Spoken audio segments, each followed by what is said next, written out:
Fíjate, es la primera vez que grabo con estos audífonos y como no me escucho, te escucho a ti, se siente raro, se siente curiosón. Pues muy bien. Ahora va a ser una charla bastante tranquila porque no voy a estar aquí monitoreando, cambiando cámaras y todo. ¿Cómo estás, Luigi? Sí, sí, sí. Ya. Claro, claro, claro. Ahí va a estar registrado eso. Ya está grabando todo, ahora sí ya. Va. Muy bien, muy bien. Ok, ya. Ah, cierto, se me olvida. Es que como yo tengo todo el control acá, es como que yo le doy rec y siento que ya estamos grabando, ¿verdad? Pero te agarré desprevenido. Te agarré desprevenido. Fíjate que se siente curiosón estos. Se siente. Me veo como de esos streams. O sea, esto es de los chinos. O sea, esto cuesta que 20 pesos ahí en la Plaza Sendero. Te sientes como un streamer.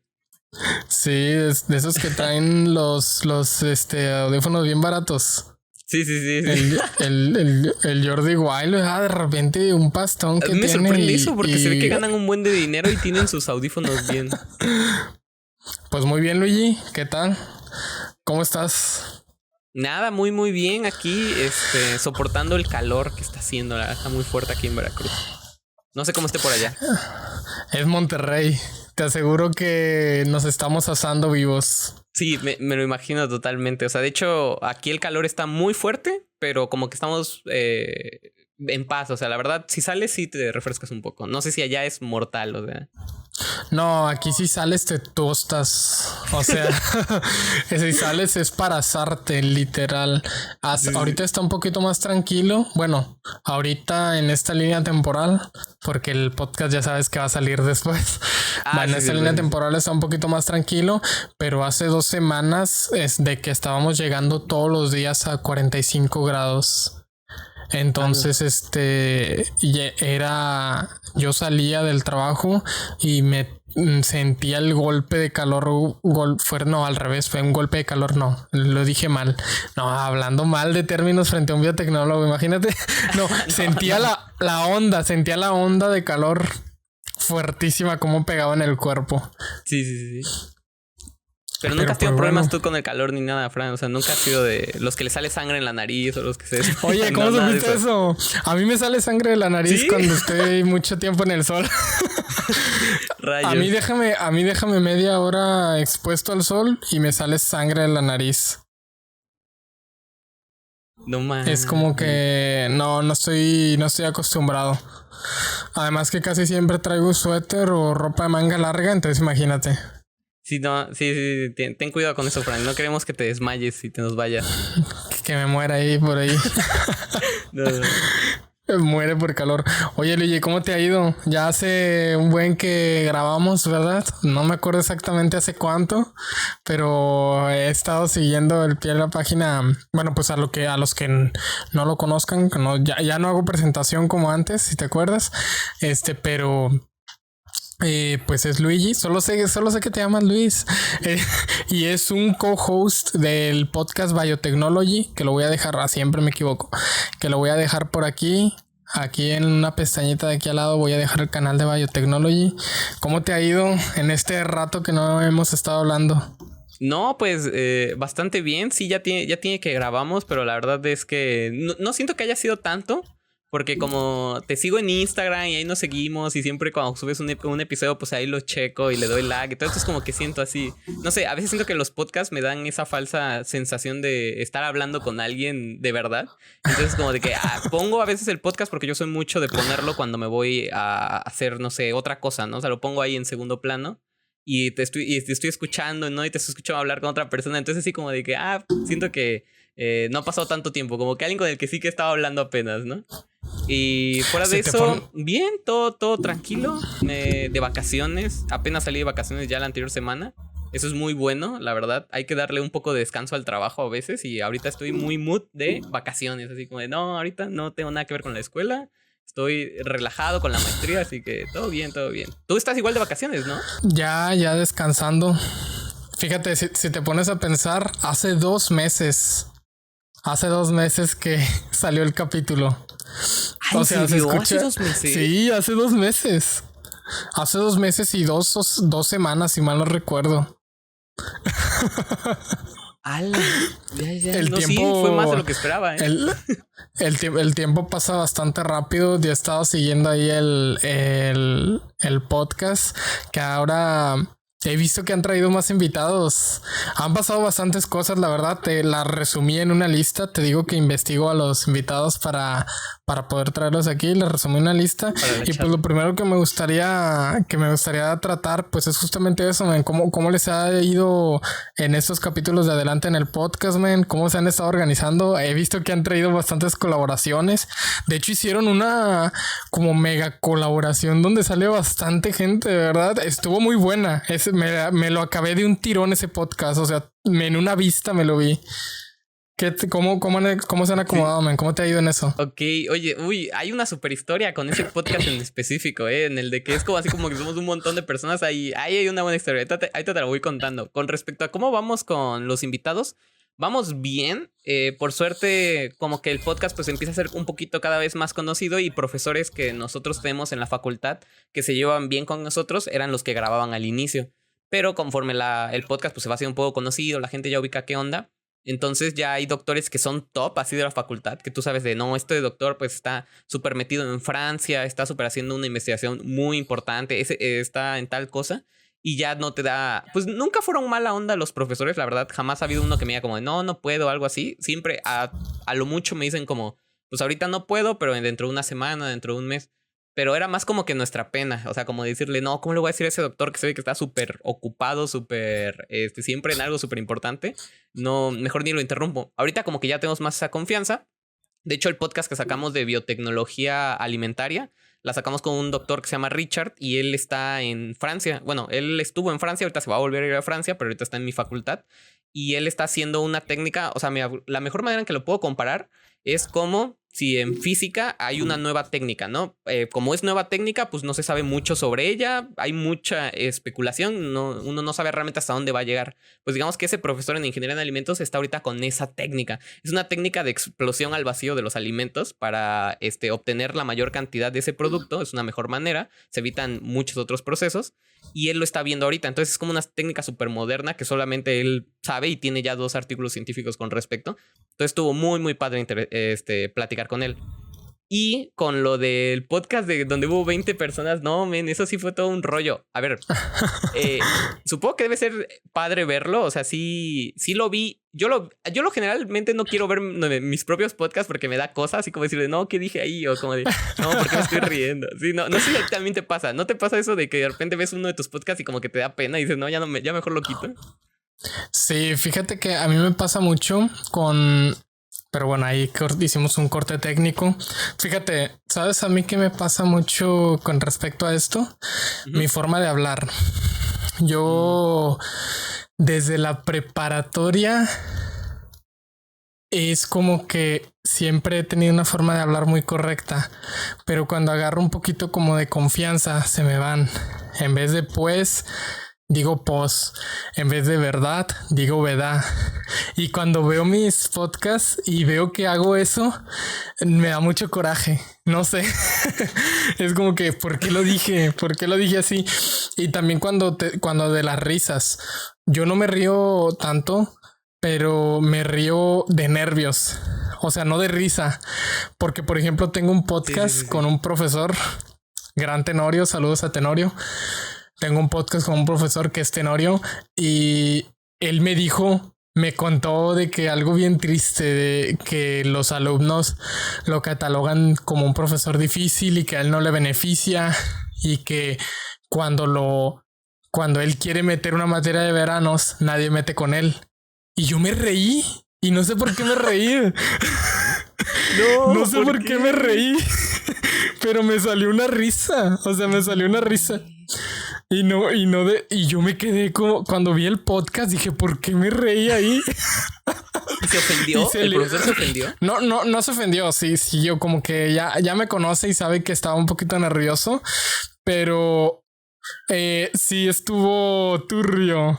O sea, sí sentí feo que se viera como que me estaba riendo de lo que le pasó. Ya, y no te pasa a ti también. O sea, yo igual tengo lo mismo de que obviamente hablo con una persona de una manera y cuando estoy con un amigo o entre amigos, pues hablo de otra. Se siente como de que me da pena quizás no tanto verme a mí hablar de una manera confiada con mis amigos, sino como mi podcast lo ven bastante mi familia. Entonces sí es como de que, espérate, en este momento no estoy seguro de si este chiste quiero que lo escuche mi familia o así. Entonces por ahí me puede dar pena, pero en fuera de ahí no me da tanta pena. Y fíjate que regresando a la parte de el podcast que grabamos con 20 personas, porque o sea, no tiene sentido eso que hicimos, sinceramente. No tenemos la producción. Fue una locura, man. No teníamos la producción, no teníamos nada. Y espero sí volverlo a hacer de una manera que sí me guste. Yo la verdad no te voy a mentir, y creo que Ramón igual, que es con el co-host de Biotechnology, para que se pasen por ahí. Igual quizás no quedamos tan contentos como cómo quedó, porque pues aún no tenemos la infraestructura. Necesitaríamos más micrófonos, necesitaríamos más cámaras. Yo siento que pudo haber sido de muchas maneras mejor. Y aparte, es que ese podcast fue obligado. O sea, nos apuntaron con una pistola y nos obligaron, Francisco, para hacer. Hostia. ¿Por qué? ¿Por qué dices que fue obligado? O sea, a ver, para no dejar en mal a nadie, fue obligado y no fue obligado. Nosotros tenemos una materia en la maestría y ya. O sea, no voy a decir nombres de materias ni de profesores para que no haya señalado a nadie. Y digamos que en esa materia, el que estaba a cargo de esa materia se enteró de que nosotros hacemos un podcast y pues dijo, pues ¿sabes qué? Deberían hacer uno con los chicos de la maestría. Y yo dije, pues sí, está bien, no hay problema. O sea, vamos invitando de a uno por uno y así nos votamos pues varios podcasts y los voy sacando uno cada mes y así, ¿no? O sea, va a estar... Pero no, o sea, esa persona me dijo, no. Lo que yo quiero es que graben uno solo con todos los de la maestría. Entonces sí fue así como de, no, hombre, o sea, pero ¿cómo vamos a hacer eso? Torre. Sí, o sea, no tenía sentido. Y la verdad es que el mayor problema era que no pareciera una exposición, porque eso no me estaba gustando nada. O sea, la verdad sí fue todo un rollo. Lo tuvimos que hacer a marcha forzada, con lo que teníamos y como podíamos. Al menos quedó y libramos esa parte de la materia. Y pues aseguramos una buena calificación todos. Pero la verdad es que esperamos compensarle al público ese podcast trayendo buenos podcasts con cada una de esas personas. Porque la verdad, así todos juntos, pues obviamente hay gente que no habla, hay gente que habla mucho, hay gente que parece que se está exponiendo. No sé, o sea, no está tan cool. A mí no me agrada tanto ese podcast. Son de los podcasts que yo, la verdad, no me siento tan orgulloso. Pero esa fue la historia de por qué nos obligaron a hacer el podcast. ¿A ti no te ha pasado eso? O sea, ¿a ti nunca un profesor te ha dicho de, oye, ya me enteré de que estás grabando un podcast, ven a grabar aquí uno con nosotros? No, fíjate, sí me ofrecieron hace un tiempo. Me han ofrecido 2 veces grabar con personas que no conozco. Pero no me gustaría perturbar mi proyecto de esa forma. Y como no fue obligado, o sea, no fue de una materia, sino que simplemente me lo ofrecieron. Un invitado me dijo, oye, tal persona me dijo que también quisiera grabar. Y yo como que no lo conozco, sería raro, no me agradaría mucho, no sé, que yo no me haya interesado genuinamente por primera vez, no me gustaría. Y luego otra persona me dijo, oye, me dijo una persona que si querías te pagaba para que viniera. Y yo como que menos, o sea, menos que se ha pagado, ¿verdad? Sí.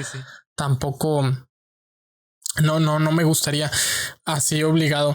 Y lo que me pasa, por ejemplo, ahorita que dices eso de la falla de producción, sí. Es que yo también últimamente me he estado volviendo aquí loco con la producción. Digo, para este momento que grabamos el podcast, tengo esta cámara ahora, no sé si se alcanza a ver ahí, sí. Que se supone que es para el invitado, pero no sabes, me he estado haciendo bolas para conectarla a la computadora. Y pues sigo grabando con mi cámara antigua, pero como cambié todo para poder configurar esta, en mis podcasts que todavía no salen, pero que grabé hace poco, hay errores de producción. Yeah. Hay congelamientos, hay color desvariado, o sea, temperatura de color en el invitado desvariado. No, te juro que estuvo bañadísimo. Pero yo vi tu podcast de 20 personas. Bueno, no las conté, la verdad. Este podcast grande. Y a mí me gustó, no sé, yo dije, la torre, ya se están metiendo en producciones mayores. Yo tengo organizado un podcast de 12 personas. que son 12 personas de un grupo estudiantil, Ajá. que ahorita están ellos en la licenciatura. Se llama, en nuestro grupito nos llamamos el Teorema de Nether. Ok. Y ¿Teorema de tengo qué? ¿De planeado Nether? Teorema de Nether. Ok. Sí, así se llama el grupo. y tenemos planeado bueno, yo tengo planeado ese podcast con ellos, pero no agarro la forma de cómo estructurar los micrófonos, Sí. porque imagínate, o sea, 12 micrófonos, 12 cámaras, o sea, tengo que encontrar una forma de optimizar para que no sean 12 micrófonos y cámaras, ¿verdad? 12 micrófonos, fíjate, te voy a pasar un link que encontré. Ajá. Encontré un mixer que es muy parecido al que yo uso actualmente, pero el mío es de 2 entradas. Ajá. Y ese mixer está casi nada más caro que el mío, porque está en oferta y tiene entrada para 16 canales. ¡Hala! O sea, Ok. ahí sí puedo conectar 12 micrófonos. Sí, sí. Ahí sí puedo conectar 12 micrófonos. Pero conectar 12 cámaras a un dispositivo, no, me truenan. Tengo que, a fuerza sería grabar por separado, así te digo. O sea, está bañadísimo un multicapítulo de ese tipo. Sí, sí estaría muy difícil. Oye, ¿y se puede saber, Frank, qué es el teorema de Nether? Eso me interesó, ¿eh? ¿Qué es eso? Sí, fíjate, en la física teórica, bueno, nosotros nos hacemos llamar teorema de Nether porque cuando ellos me conocieron, Ajá. ellos me pidieron que yo les ayudara para entregar un trabajo en el Congreso Nacional de Física. Ok. En el Congreso Nacional Congreso Mexicano de Física, SMF, Sociedad Mexicana de Física. Entonces, Ajá, ok. ellos querían hablar sobre el teorema de Nether. El teorema de Nether en la mecánica teórica es un teorema que te habla sobre cargas y corrientes. Prácticamente te dice que sobre cada que tú tienes una simetría en prácticamente un operador o una cantidad en un elemento que llamamos corriente, Ok. tú vas a obtener una carga sub cero, sobremos super cero, le llegamos a llamar, o una carga simplemente, ¿verdad? Y la carga no solo es la carga eléctrica, existe la carga de color, existe la carga débil, bueno, X, ¿verdad? Entonces, ¿qué es lo que quiere decir? Que si tú tienes una simetría, existe una cantidad conservada. Oh. Conservación de la energía es porque existe una simetría temporal. Conservación del momento es porque existe una simetría espacial en traslacional, ¿verdad? Conservación del momento angular es porque existe una simetría espacial rotacional. Ah. Carga eléctrica, la conservación de la carga eléctrica existe porque existe una simetría de Gauss. Ok. Oye, qué buen nombre. Entonces eso lo encuentra el teorema de Nether. Qué buena historia Emmy detrás de ese Nether nombre. es una mujer matemática. Ajá. Emmy Nether. ¿Ya tiene mucho Es tiempo épico, esa la que se verdad. inventó ese teorema? ¿O es contemporánea? Es de hace 100 años más o ok, menos. Ya, ya. O sea, es reciente y es un avanzote para la física moderna. La verdad está buenísimo. Y pues Luigi, ahora que hiciste este podcast ¿cómo se llama? De multi invitados, no sabría Sí. cómo llamarlo, multipodcast. ¿Qué retroalimentación conseguiste? Me gustaría saber de primera mano, porque yo quiero hacer uno. ¿Qué retroalimentación? O sea, ¿qué Claro. sientes que se puede organizar mejor o así? Claro. Pues mira, sí, definitivamente siento que cuando uno hace cosas que lo incomodan por completo, o sea, que de verdad dices mira, por ejemplo, a mí me da mucha cosa subirme a los juegos mecánicos o me da mucha cosa hacer no sé, probar comida que nunca he probado. Definitivamente esa situación que te incomoda, alguna retroalimentación muy buena te da. Y definitivamente grabar un podcast con tantas personas era algo que no quería hacer. O sea, definitivamente era algo que yo no veía como posible, no lo quería hacer. Nos vimos en la situación de hacerlo. Igual digo que no es obligado porque en cualquier momento, pues tanto Ramón como yo pudimos haber dicho ¿sabe qué? No podemos, o sea, no tenemos la capacidad, no tenemos los micrófonos, no tenemos la cámara. Fue un poquito también de nosotros decir, vamos a agarrar el reto. La retroalimentación es que primero los micrófonos son mejores de lo que yo esperaba. O sea, los micrófonos no fallecieron en lo que lo maniobran porque pues estos micrófonos tienen un bracito, ¿no? Bueno, aquí en la cámara sí se ve, tiene un bracito. Sí. Y ese bracito pues es muy fácil, a mi parecer, que se rompa. O sea, yo de hecho siempre que estaba en el podcast con Ramón lo movemos bien tranquilamente. Pues ahí como grabamos con tantas personas, que pues muchas personas nunca han estado en un podcast, ni saben qué onda con un micrófono, ni saben qué tan caro o barato puede ser. Pues sí que lo agarraban así. Yo veía como de, ay no, porque están jalando el micrófono de esa manera, de no lo fuercen así, se va a romper. Pero pues no les podía decir nada porque ya estaba corriendo la grabación, ya estaba pasando todo. Y entonces sí fue así como de, bueno, ahí me di cuenta que los micrófonos son aguantadores. Segundo, que también tienen tienen buena gama de escucha los micrófonos, porque no teníamos suficientes micrófonos, solo tenemos 3 micrófonos. Entonces fue así como de, miren, este micrófono es para ustedes 4 y cada vez que quieran hablar se acercan al micrófono, este para ustedes 4, este para ustedes 4 y así. Y entonces, y este último vemos cómo lo vamos rotando y así, ¿no? Entonces, creo que eso fue una buena manera de solucionar no tener que conseguir tantos micrófonos para todas las personas, sino solamente tener los micrófonos que se iban rotando y ahí cada uno iba rotando. Además, nosotros hicimos una trampa, que al inicio del podcast están sentados unas personas, pero después, ya cuando pasa el tiempo, pues ya vamos cambiando. De hecho, yo al inicio estaba Ramón sentado en el centro y después de la mitad del podcast ya Sí. yo me siento ahí, porque pues obviamente no tenemos el espacio ni de la cámara ni de absolutamente nada para poder tener. Ahora, fue algo que me sorprendió. Ajá, sí. Que de repente dije, chis, ya llevo un chorro y no veo a Luigi, nada más veo a Ramón. Y luego de repente vi que cambiaron.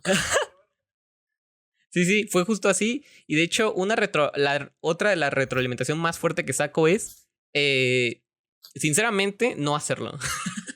Es mi mejor retroalimentación. No lo hagas. No, ¿por qué? A ver, creo que como experiencia de podcast y para que quede ahí, está muy bien, llena muy bien el canal y aparte siento que es llamativo, así que está bien. Aparte es mucha gente. La verdad es que es algo interesante de hacer. Pero ¿por qué digo que no hacer? Porque siento que no le das su espacio a cada persona. O sea, cuando tenemos un invitado en el podcast, nosotros podemos platicar con esa persona, pues tendido durante mucho tiempo, sin ningún tipo de problema. Pero cuando tenemos 2 invitados, entonces ya es como de, a ver, vamos con uno, vamos con otro, vamos con uno, vamos con otro. Ahora, tener 3 ya es así como de, a ver, el que la cache, ¿no? Entonces, pues ya llegar a ese punto en el que nosotros éramos 12 sentados, o sea, ahí en una sola escena eran 12 personas. Entonces es como, pues realmente lo ves y hay gente que no habla, ¿no? O apenas si llegó a hacer un comentario o algo por el estilo. Entonces, siento que no le puedes dar bien el espacio a todas las personas. Una buena solución, que fue lo que yo descubrí a la mitad del podcast mientras lo estábamos grabando, es hacer preguntas directas a las personas. O sea, yo tenía una compañera que no hablaba. Entonces era directamente decirle a la chava de, oye, ¿y tú qué opinas sobre esto en específico? O escuché que tú tenías esto en específico. Y entonces pues le botas directamente la pregunta y ya se siente cómodos. Porque no son personas que no sepan del tema, no son personas que estén mal o que se sientan incómodas, sino que son personas introvertidas. Entonces les dan como vergüenza interrumpir a las personas, como que no les gusta de, esa persona está hablando, pues no la voy a interrumpir. Hay otras personas que son súper extrovertidas y que no les importa interrumpir a las personas, ¿no? Como que así. Entonces, sí, mi retroalimentación es eso. Es como, háblale a las personas, pregúntales cosas directas para que hablen. Los micrófonos son lo más importante definitivamente, pero puedes optimizar, hacer que un micrófono le dure a 3 personas. Y nuestro mayor problema yo creo que fue la cámara. Solo tenemos 2 cámaras. Tuvimos que hacer uno amplio. Claro que me hubiera gustado tener como una cámara enfocando a 3 personas, otras 3, otras sí. Pero pues ahí sí no teníamos para nada. Yo creo que si tú tienes más cámaras, y me parece que sí, tal vez sí puedas hacer como varios ángulos. Pero... y en general no lo hagan. En general es mejor ir grabando uno por uno. Sí, me imagino, la verdad. Sí, de por sí, hace poquito que invité a una chica de una banda de música, Cafeína Studio, pueden pasarse a escucharla. Me dijo que ella pensaba que quería grabar con todos a la vez y eran 5 nada más. Y yo dije, no puedo grabar con 5 a la vez. Sí. Se me distorsiona aquí todo. El espacio no me caben, la cantidad de cámaras. O sea, imagínate para 5. Y todavía no me estructuro no estructuro el estilo con el que me gustaría a mí grabar multicam, porque siento que cada iba a decir streamer, cada podcaster tiene su estilo. Por ejemplo, los chicos estos que están en el top 1 de, ¿cómo se llaman? De La Cotorrisa, creo. Ya ves que ellos graban a todos juntos a la vez. Ellos la cámara graba todos juntos a la vez y hay cámaras que a veces enfoca a uno u a otro.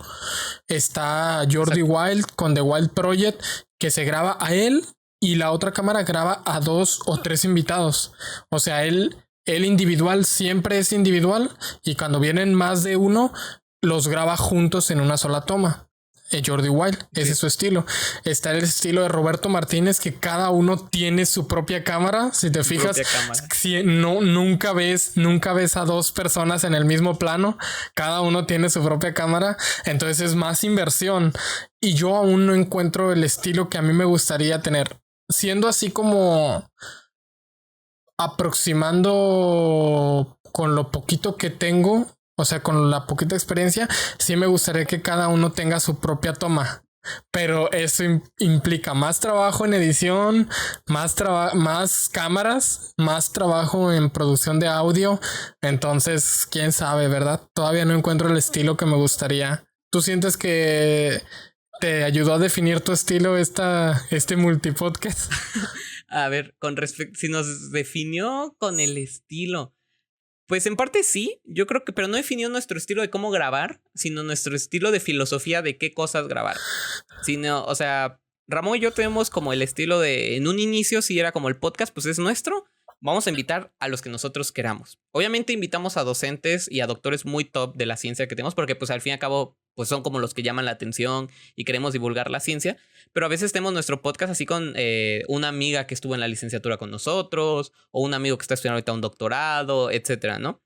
Y el podcast de tantas personas sí fue un poquito como nuestra filosofía de decir de, mira, nos pusieron el reto, nos va a servir para algo, va, votémoslo. Y yo creo que eso sí nos ayudó a definir de que si algún día alguien nos dice a Ramón y a mí de, oigan, quiero grabar un podcast en paracaídas así, y tenemos cómo hacerlo, lo vamos a hacer, ¿no? O sea, yo sí estoy seguro de que, o grabar un podcast así en tal altura, en tal lado, o sea, de eso estoy seguro. De hecho, tenemos ahí un proyectito, o sea, está todavía muy, muy lejano de conseguirse, pero a ver qué tal. El próximo año tratamos de hacer nuestro Euroviaje, nuestro Eurotrip, irnos allá a las Europas. Y estaría padre llevarnos nuestro equipo de podcast, que aún estamos viendo cómo lo vamos a hacer, porque pues no sé qué tanto rollo haya con pasar las fronteras con laptops y micrófonos, espero que no tanto. Y cámaras. Exacto, y si no lo hay, o sea, y si no hay tanto problema, grabar allá un podcast así con... O sea, estaría bien padre incluso con la Torre Eiffel de fondo o algo por el estilo. Entonces sí. Es como nuestra filosofía es como, mira, si nos ponen el reto, lo vamos a hacer. Que también tiene sus puntos débiles, ¿no? Porque no le ponemos tanta atención a la producción del podcast, la calidad luego no está tan padre. De hecho, si ves nuestros primeros podcasts, los micrófonos están horribles, se escuchan muy, muy mal. Las cámaras tampoco están tan bien. Entonces, nuestra filosofía es más como, hagámoslo. Y ya después vemos cómo queda la calidad. Entonces, yo creo que eso sí definió mucho la filosofía del podcast, lo de grabar con tantas personas, es como, vamos a hacerlo. Y ya después ahí vemos cómo hacerlo. Ah, y oye, algo que no te conté y ya me acordé. Ese podcast con tantas personas, la verdad, al inicio a mí no me estaba gustando, pero tiene unas partes increíbles que a mí me gustaron muchísimo, que no salen en el video final, o sea, que no se pudieron grabar. O sea, ¿en serio? Hay unas cosas, sí, en serio, hay unas cosas que ciertas personas dicen que se botan tanto como datos científicos como chistes. O sea, a mí me da mucha risa que en los podcasts pues sean entretenidos. Y la verdad, hay unas personas que se botan unos chistes increíbles. Y entonces yo mandé el podcast así de, no, pues ya, este es el podcast. Ya lo vi, sí me gustó, sí está gracioso, sí está entretenido. Pero la persona que estaba encargada de esa materia me lo regresó y me dijo así como, mira, solamente quítale estas partes, ¿no? Porque le quitan el rigor científico. Yo así con mi cara de no. Y dije, bueno, ya está bien. O sea, ya lo grabamos, ya lo que sea. Y ya lo subí así. Pero hay una versión perdida de ese podcast que está bastante entretenida, a mi parecer. Apenas hay que salgan unos bloopers, ¿no? Sí. Fíjate que está duro ahora que me lo cuentas así de que sea una revisión de vídeo y todo. No, a mí si me intentan revisar un vídeo es como que yo quiero que me firmes aquí libertad creativa 100%, yo puedo hacer lo que quiera. Sí. Sí, porque estaría raro. Fíjate, yo grabé, creo que para cuando, bueno, antes de eso, está medio raro que me digas, mira nuestros primeros vídeos y yo los encontré con sus primeros vídeos. Yo vi los primeros cuando sí, cada podcast era una sorpresa porque cambiaban de escenario en cada capítulo. Era como que a la torre, ¿en dónde está? Es cierto. Cambiaban de escenario en cada capítulo, era un escenario distinto. Y entonces dije, pero luego vi cómo constantemente fueron mejorando un chorro el audio, la cámara, Yo con lo que sigo batallando es que no puedo poner los 1080 en YouTube y yo veo que ustedes tienen el 1080 30 FPS, sí, creo. Sí, sí. O no sé si 60 también. No estoy seguro, la verdad. Yo tampoco, pero 1080 seguro, no me acuerdo el otro. Sí, 1080 estoy seguro que la tienen. Por las cámaras, ¿verdad? Un Samsung me dijeron que era S22 o S23. Correcto. S22. Sí, ¿verdad? S22, no, entonces por eso tienen el 1080 y todo. Pero, pues bueno, este es tu proyecto de Biotechnology, Luigi, pero este podcast prácticamente es de ti. Me gustaría saber un poquito, que creo nunca te he preguntado y no les pregunté en el de una conversación porque ese era más de un tema. Sí. Pero ¿qué estudiaste? ¿Qué estudiaste en licenciatura? Que ¿hace cuánto que acabaste la licenciatura? ¿Cuánto llevas de maestría?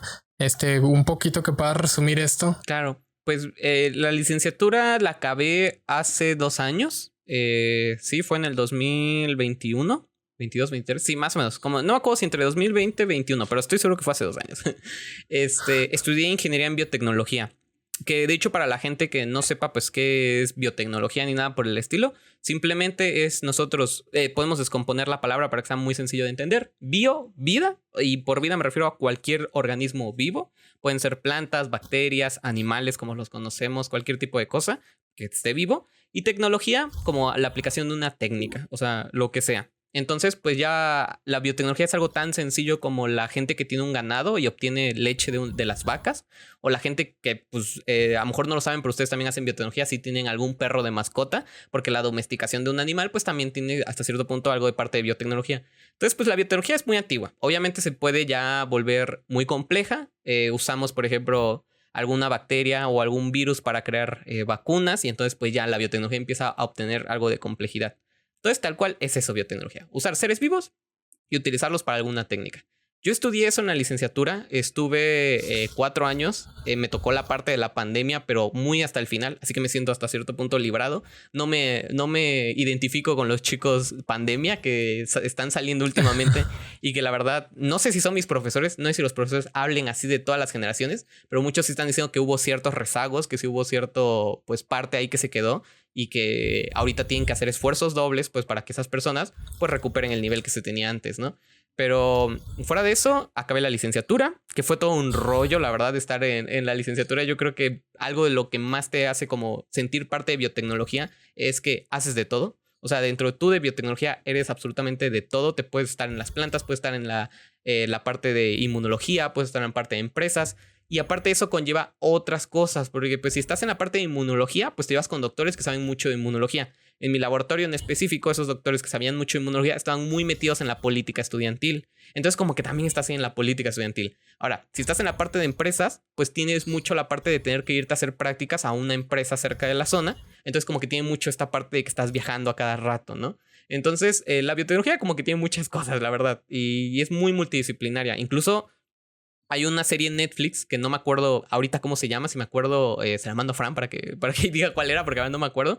Pero es un capítulo y ponen científicos muy importantes. Es un documental que está en Netflix, pero tiene que ver con respecto al arte. Y en un capítulo hay una biotecnóloga, es una ingeniera en biotecnología, y ella hace pues esculturas con cosas de organismos vivos. O sea, digamos que hace una escultura con miel de abejas, ¿no? Entonces, pues eso ya es biotecnología. Pero ella lo lleva a otro nivel muchísimo más complejo y trata de sacar nuevos materiales, nuevos biopolímeros que sean mucho más amigables con el ambiente, que resistan muchísimas más cosas. De hecho, creo que tiene ahí una colaboración con la NASA para poder hacer un tipo de polímero que no sé, que sea muy resistente a tal cosa. La verdad no sé, o sea, tendría que volver a ver el capítulo.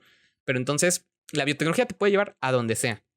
Y yo en específico durante la licenciatura estuve muy metido, y hasta la fecha, en la parte artística, porque yo estoy con el ballet. Entonces es como de que yo compartía esta parte de que estaba entre ballet y la licenciatura. Acabó la licenciatura, entré a la maestría, llevo apenas 1 año estudiando la maestría, me falta 1 año más para acabarla. Y pues si todo sale bien, estudiar el doctorado, ¿no? Mi maestría es en ciencias en procesos biológicos. Nosotros en la facultad la denominamos como la maestría en biotecnología, porque cualquiera las puede tomar. O sea, de hecho ahí tenemos compañeras que están de QFB, compañeros que vienen de biología, compañeros que vienen de ingeniería en la ingeniería química, pero se considera como la materia de biotecnología, digo, la maestría de biotecnología, porque las mismas materias de la maestría son introducción a la biotecnología, biología molecular en biotecnología, cosas así. Entonces como que sí está muy, muy apegada a lo mío y pues yo quiero seguir ahí. La verdad estoy muy feliz con la biotecnología.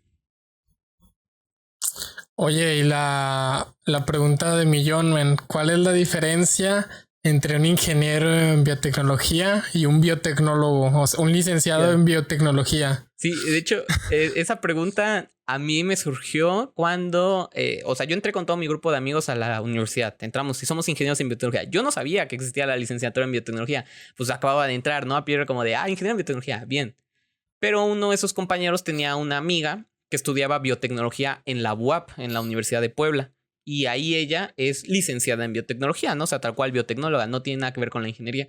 Entonces sí, ahí fue la primera vez que yo me quedé con cara de, oye, ¿qué onda? ¿Qué diferencia tiene ella? ¿Qué materias ve ella? ¿Por qué ella es licenciada en biotecnología? Y nosotros somos ingenieros en biotecnología. No es tan difícil la diferencia. Realmente nada más tiene que ver con la aplicación. De hecho, pues yo creo que todas las materias de ingeniería pues ya tienen muchísimo más que ver con la aplicación. Digamos que licenciatura en biotecnología te estás enfocando muchísimo más en la parte biológica de lo que es la biotecnología y de cómo funciona la biotecnología como tal. O sea, digamos que un proceso podrías ver la biotecnología biomédica, la biotecnología de plantas y tal vez, si digamos estas dos muy, muy fuertes que son la biomédica y la de bioplantas, como licenciatura en biotecnología, porque estudias qué es un ser vivo, sus células, cómo estas células te pueden servir para aquello, para esto, qué mata una célula, qué no mata una célula, qué organismos vivos existen, etc. Pero hay otras áreas de la biotecnología que necesitan muy a fuerza e indispensablemente la ingeniería. Y aquí entramos en la biotecnología de alimentos y la biotecnología en bioprocesos, por ejemplo. Porque ahí las industrias necesitan ya ciertos procesos que a fuerzas necesitan parte de las matemáticas. Por ejemplo, cuando tú vas a estudiar biotecnología en alimentos, necesitas saber mucho sobre el metabolismo y tienes que entonces aprender mucho sobre reacciones enzimáticas. Y las reacciones enzimáticas pues es mucho así como de que si como tal cosa, si sucede tal cosa, si tal organismo está, pues va a haber una reacción que exponencialmente va a ir subiendo. Pero dependiendo de qué organismo se encuentra ahí, qué estés comiendo, es como va a ir subiendo muy arriba, cuándo va a bajar, cuándo un alimento se puede volver tóxico. Entonces como que ahí sí necesitas mucho, mucho de las matemáticas.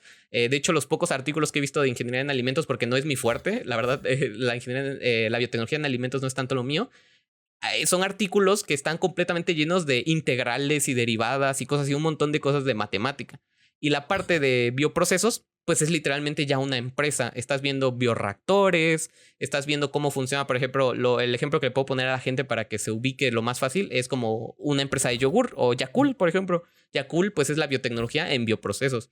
La gente ahí no tanto se enfoca pues en qué tenemos o qué lactobacilo está produciendo qué cosa o qué microorganismos tenemos. No, porque pues ya es algo muy conocido, ya lo sabemos, ya está patentado los lactobacilos Kasei Shirota de Yakult, o sea, ya es como esa cosa ya está hecha, no se va a morir, ya sabemos cómo funciona. Entonces, ¿en dónde entra un biotecnólogo? En este caso, un ingeniero en biotecnología.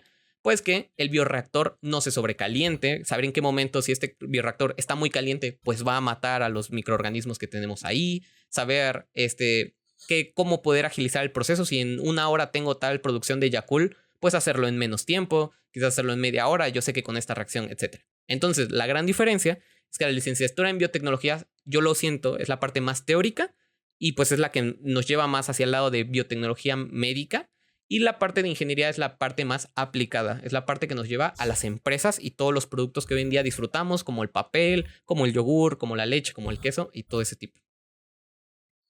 Ya. Sí, fíjate, las licenciaturas yo también las he visto, las veo como más teóricas. Sí, está medio curioso en ese aspecto. Aquí en Monterrey no estoy seguro, la verdad no estoy informado si existe la carrera en ingeniería física, pero sí existe la maestría. La maestría en ingeniería física. Ya ves que Monterrey es como muy industrial. Sí. Entonces, la mayoría de las maestrías en física son ingenierías. No son así de específicamente de algo teórico. Son ingenierías en física.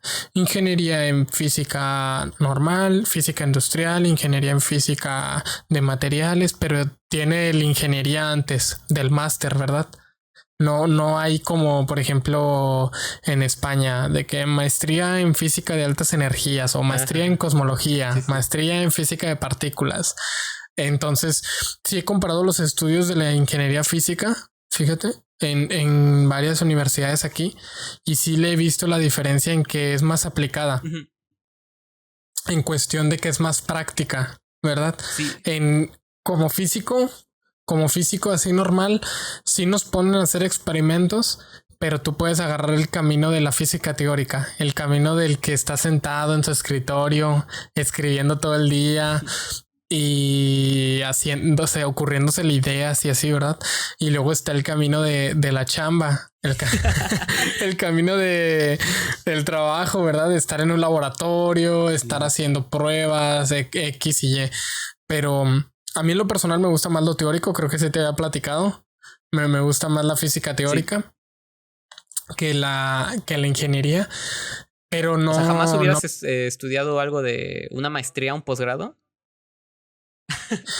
en física, industrial, Ajá, en ingeniería, algo no. así.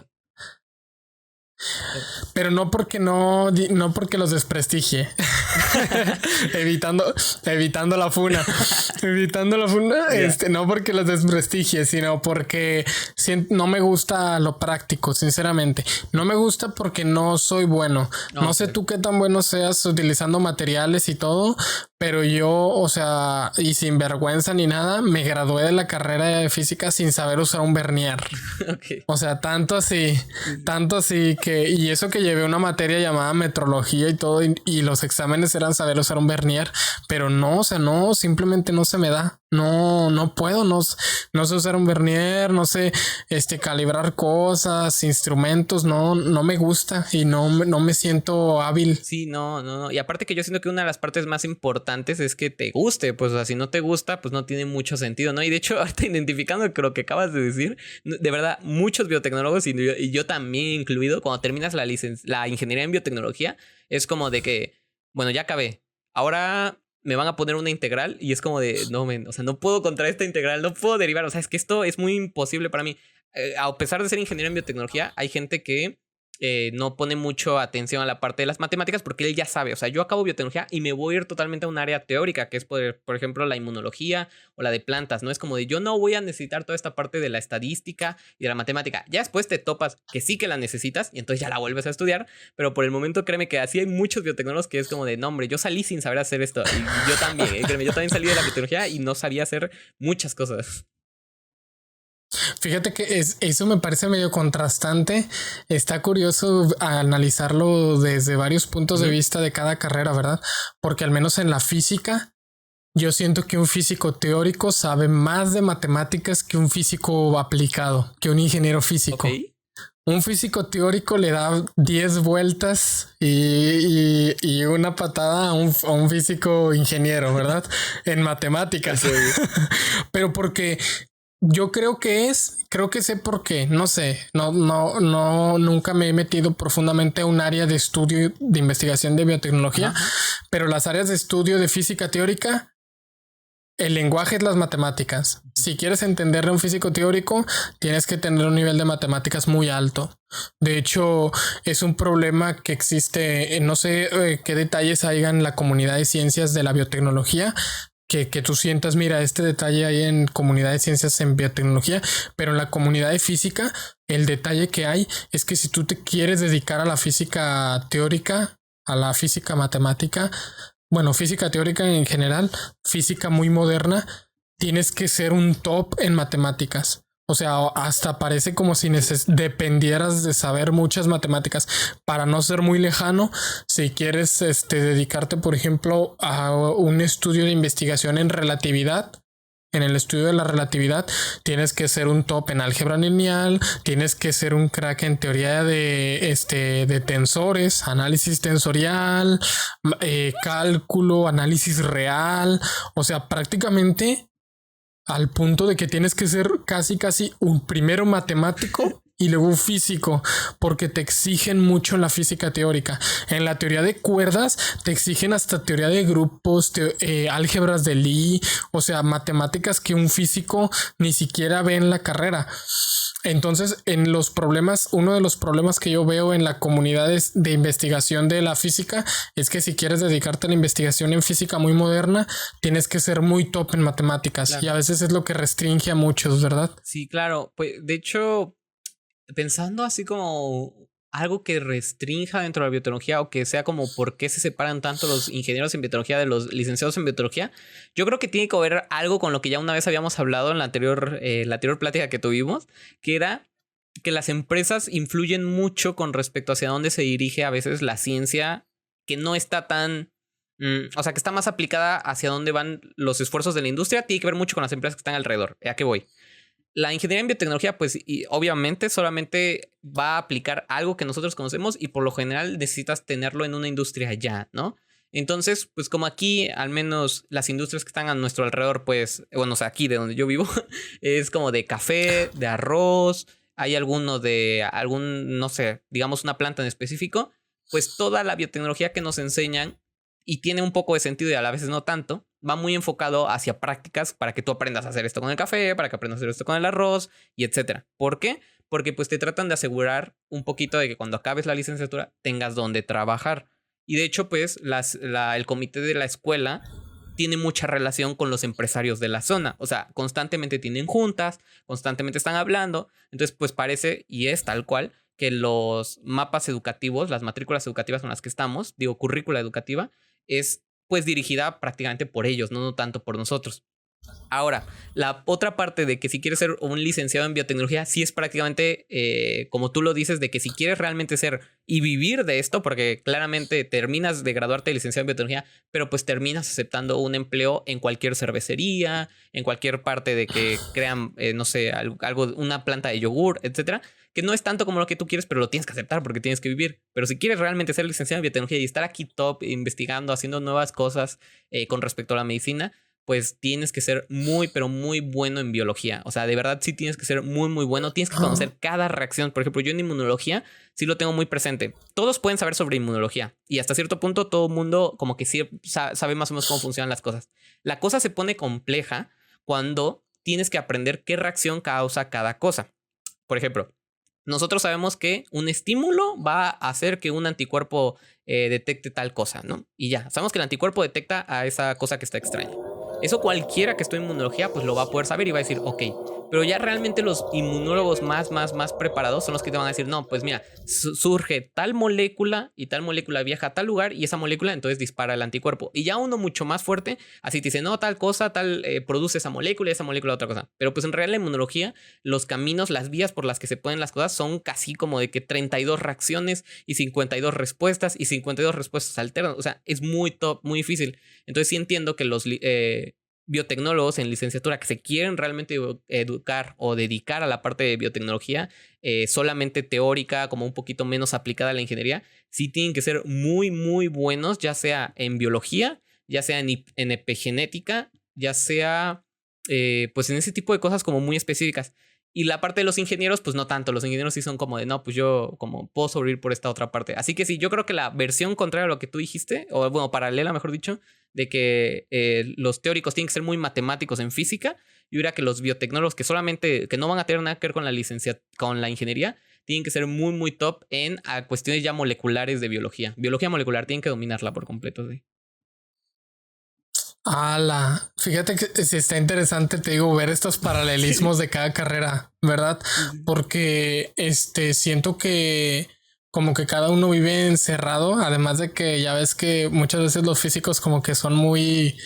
Es mucho el ego de que muy la celosos, física, ¿no? Es la única ciencia chida. Y luego, o sea, como que se tragan entre sí, ¿verdad? Se tragan entre sí de que los químicos se quieren tragar a los biólogos, los físicos a los químicos, los matemáticos a los físicos y los filósofos se quieren tragar a todos. Entonces, es muy constante esto. Exacto.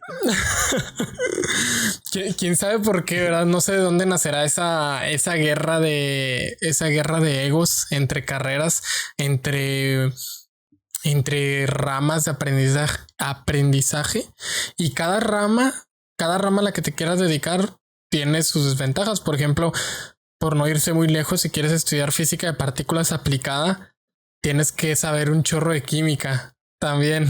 O sea, tienes que estar muy top en química y eso está, pues al final te haces multidisciplinar, ¿verdad? Creo que, fíjate, creo que ahí es donde a nosotros nos da un poco de ansiedad, pero ahí es donde cobra sentido por qué los científicos del pasado eran químicos, biólogos, escritores, poetas, músicos, abogados, redactores, carteros, o sea, eran todo a la vez. Sí, sí. De hecho, apenas como dato curioso para anexarlo a esta parte de la plática, estaba apenas tomando clases de estética con Mateus. De hecho, ves, lo ubicas, Mateus Rosarín. Y nos estaba explicando una clase sobre Kant, ¿no? Ya, pues Kant es un filósofo muy importante, bla, bla, bla, alemán. Pero nos estaba contando que él tomó inspiración de Isaac Newton. O sea, para Kant, la gran parte de toda su filosofía fue en base a Isaac Newton. Y aparte, Isaac Newton, independientemente del buen matemático que fue, también escribió grandes partes de filosofía. O sea, él también tenía muy su parte filosófica. Entonces sí, es como que la ciencia ahí multidisciplinaria, unos inspiran a otros, de ramas distintas otros inspiran a otros. Entonces desde ahí viene, ¿no? Oye, justamente hablando de inspiración, me gustaría tocar este tema, man, que la verdad es un tema que a mí me emociona bastante. A ver. Y me imagino que a ti también te emociona bastante, man. La deseducación universitaria. Tu libro, man, estuve pendiente de su libro. Les dejé un comentario, de hecho, en el vídeo que subieron en donde lo presentaron. Sí. ¿Qué tal? ¿Qué tal fue la presentación de tu libro, man? ¿Cómo se llevaron? También le voy a preguntar a Ramón cuando hable con él cómo lo llevó él de su parte, pero ¿cómo les fue con este libro, man? Claro, pues mira, el libro nace con una inspiración de que vamos a pasar una etapa muy importante de nuestras vidas, que fue toda la parte universitaria y bueno, y ahorita la parte de la maestría. A veces yo siento que la gente no es tan consciente de que cuánto tiempo lleva estudiando a lo largo de su vida. O sea, pues si tomamos desde primaria hasta ahorita, yo podría decir que desde que tengo conciencia prácticamente he estado bajo este método educativo. O sea, el método educativo de tengo que ir de lunes a viernes a la escuela, tengo que entregar tareas, tengo que estudiar para los exámenes, tengo vacaciones, etcétera. O sea, siempre ha sido el mismo modelo educativo. Y he vivido bajo él durante mucho tiempo, o sea, desde primaria hasta ahorita. Y pues como tengo planeado estudiar un doctorado, pues seguramente hasta dentro de 5 años siga viviendo bajo este mismo modelo educativo. No hablo de estudiar. Yo no hablo de una persona que sea independiente y que quiera estudiar por su parte, no. O sea, no criticamos la forma de estudiar, no. Sino el modelo educativo en el que vivimos. Y pues como llevamos tanto tiempo bajo un mismo modelo, inevitablemente tiene que afectar a nuestra forma de vivir, afecta a nuestra forma de pensar, afecta a nuestra forma de aprender. Entonces, todo este tipo de cosas fueron que salieron de análisis que nosotros íbamos haciendo y dijimos, vamos a escribirlo en un libro para que nosotros podamos dejar al menos relatado como nosotros las cosas malas que notamos, tanto como las cosas buenas. Aunque sí tengo que admitir que el libro es una crítica, por lo tanto hay pocas cosas buenas, hay sus cosas buenas puntuales, porque no todo es malo dentro de la educación mexicana, claro está, pero sí hay grandes partes muy malas. Entonces, publicamos este libro. De hecho, Ramón, cuando te lo cuente, pero te lo dejo ahí para que se lo preguntes cuando lo invites, que Ramón le tiene cierto miedo a que ciertas personas lean un capítulo de ese libro que él escribió. O sea, él escribió un capítulo donde de alguna manera, como nosotros pues nos inspiramos a escribir el libro en base a nuestras propias experiencias, a lo que nosotros hemos vivido, pues Ramón claramente también tiene que escribir en base a los profesores que él tuvo, en base a las experiencias educativas que él tuvo. Y hay un capítulo ahí que es muy como con santo y seña de que si alguien lo lee va a saber de, ya sé a qué institución y a qué profesor se está refiriendo, ¿no? A qué tipo de profesores. Entonces Ramón se estaba como de, oye, pero este capítulo si lo leen, ¿qué va a pasar? Y yo dije, no, está bien, o sea, es una crítica, hay que exponer los problemas como son, ¿no? Entonces ahí le preguntas qué capítulo fue y de qué habló, ¿no? Él sobre eso. Y con respecto al libro, pues nada, es eso. La gente pasa muchísimo tiempo bajo un mismo sistema de educación. Eso inevitablemente te genera ciertas costumbres. De hecho, lo más fuerte que notamos nosotros cuando hicimos la investigación para terminar de escribir el libro es que se crea una contraposición muy importante con respecto a lo que es ser un buen estudiante y lo que es ser un mal estudiante. Como que ser un estudiante bueno, al menos en el modelo educativo actual, se ve muy parecido a un estudiante callado que obtiene una versión pasiva del aprendizaje, que es solamente estudiar y escuchar todo lo que dice el profesor. Sin embargo, hay muchísimos otros filósofos, muchísimos otros modelos educativos donde el estudiante tiene un rol activo. O sea, el estudiante habla, el estudiante pregunta, el estudiante expone sus argumentos, el estudiante critica los mismos argumentos que está escuchando para ver si lo convencen o no. Eso casi no aparece en el modelo educativo y estoy hablando desde inicios, primaria, secundaria, preparatoria e incluso en la universidad, aunque ya en la universidad no hay como un modelo educativo que te ajusta como lo hay en la primaria, secundaria y preparatoria.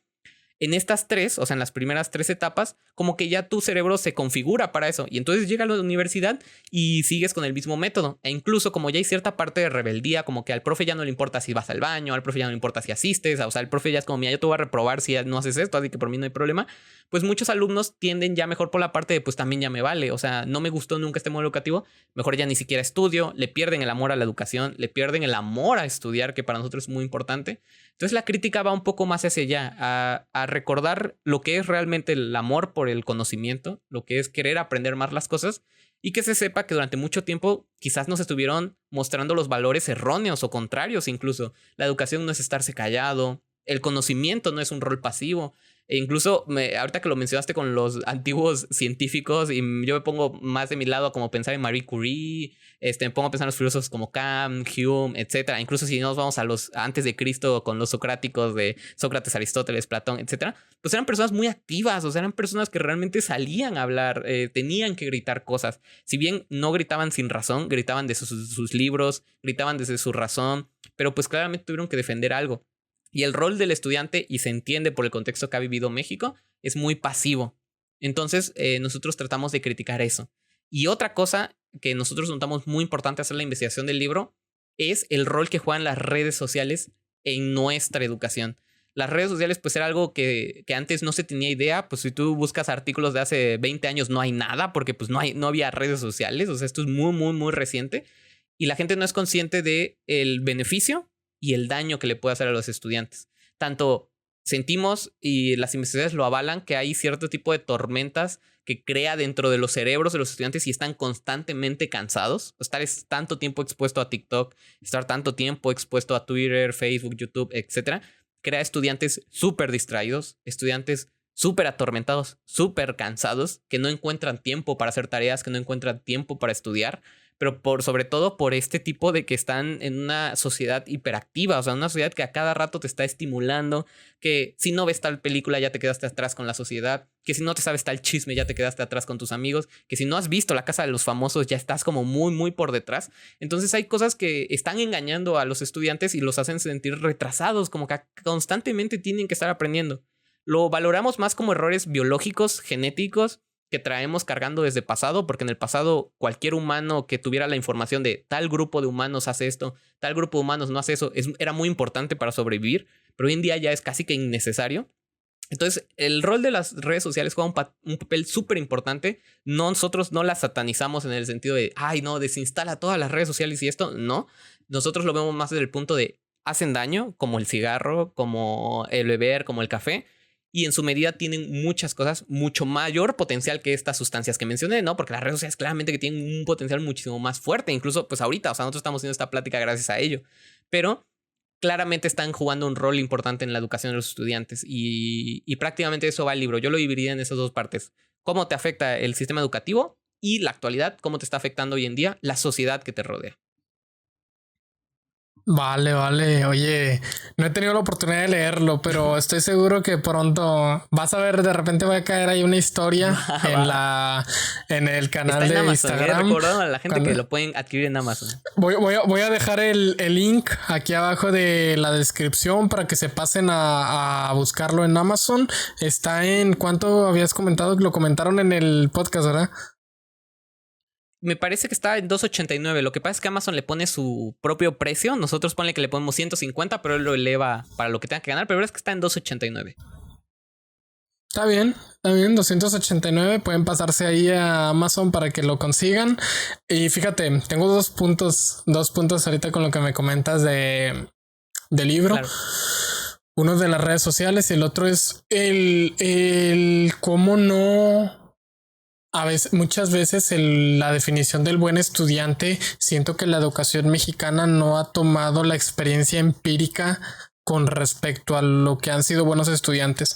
Si no sé cómo haya sido en la biología, en la biotecnología, pero un buen estudiante nunca ha sido el estudiante sumiso, el que se queda callado. De hecho, las personas más brillantes en la ciencia son muy rebeldes, son muy rebeldes en su forma de estudiar.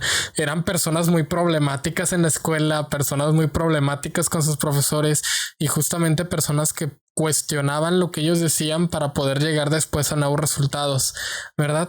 La definición de un buen estudiante, no sé qué tan de acuerdo estés con esto o a qué síntesis hayan llegado ustedes en el libro, pero yo siento que la definición de un buen estudiante en México, en la educación mexicana, muchas veces es la definición de un trabajador controlado. Un trabajador al que puedas tener bajo control, que te haga todas las cosas que le pides, que se sienta comprometido con hacerlo de la mejor manera, que es obtener la mejor nota de calificación y que esté enredado a un horario, porque en un horario de escuela es casi un horario de trabajo durante toda la vida. Ahorita me lo comentabas y sí, o sea, probablemente no tengo recuerdos del kinder, pero desde que tengo conciencia he estado estudiando.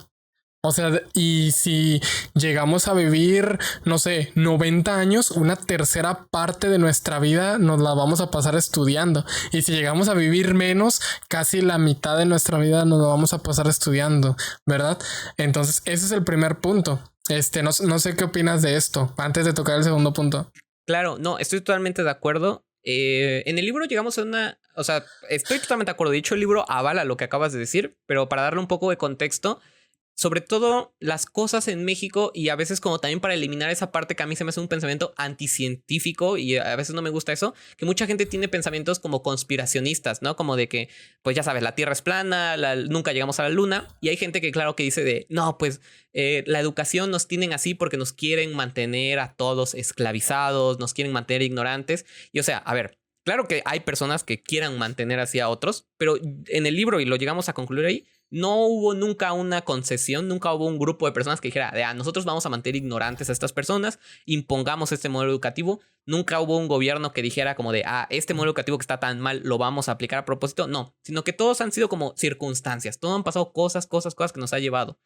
¿En dónde se remonta la historia de México con respecto a la educación? Se remonta en la Revolución Mexicana, en la parte en donde estamos hablando de Porfirio Díaz.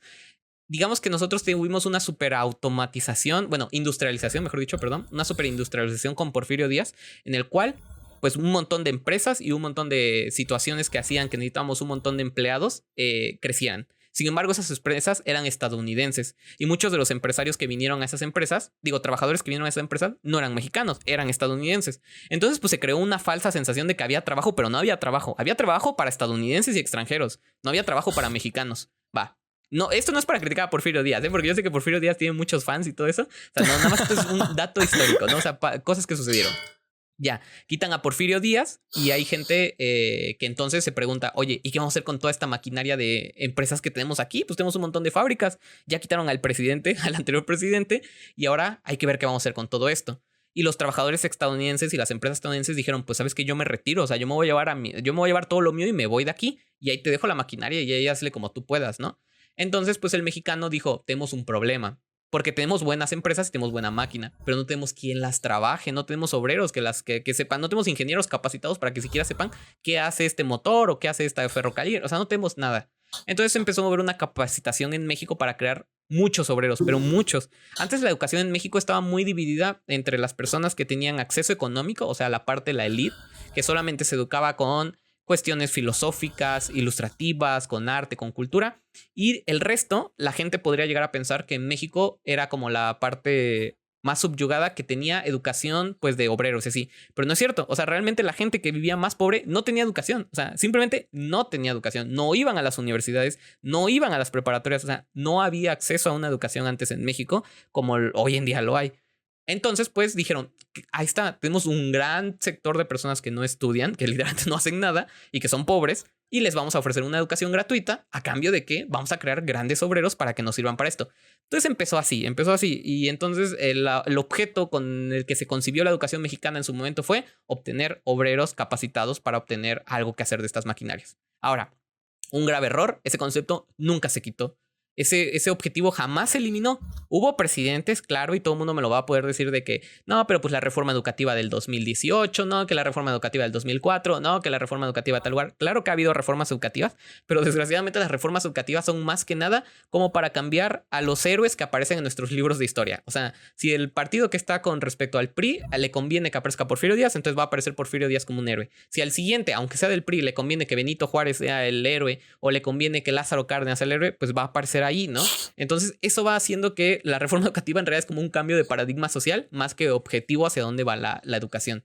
Entonces ese objetivo lo trasladas a la actualidad, a 2023, y te das cuenta que encaja perfectamente. El estudiante está hecho para estudiar tantas horas de trabajo como está en la escuela. O sea, y hasta más. Porque en la escuela es como de un profesor te puede llegar a decir, no, pues ustedes se me quedan aquí hasta que acaben esto y cuando puedan. Y en la empresa pues está el claro conocido de ponte la camiseta, quédate horas más, llégale a esto. Y claro, en una empresa no sirve de nada tener a trabajadores rebeldes que respondan, que hablen. No, tú solamente quieres que escuchen y que hagan lo que tú dices. La educación está prácticamente sentada en esto. Ahora, la educación mexicana no es la única. Prácticamente toda la educación en Latinoamérica está sentada bajo las mismas bases. O sea, estamos exactamente lo mismo. Necesitamos muchos obreros. Prácticamente todos estamos así. Entonces, pues sí, yo creo que la definición de un buen estudiante bajo el sistema educativo mexicano es justo como tú lo definiste.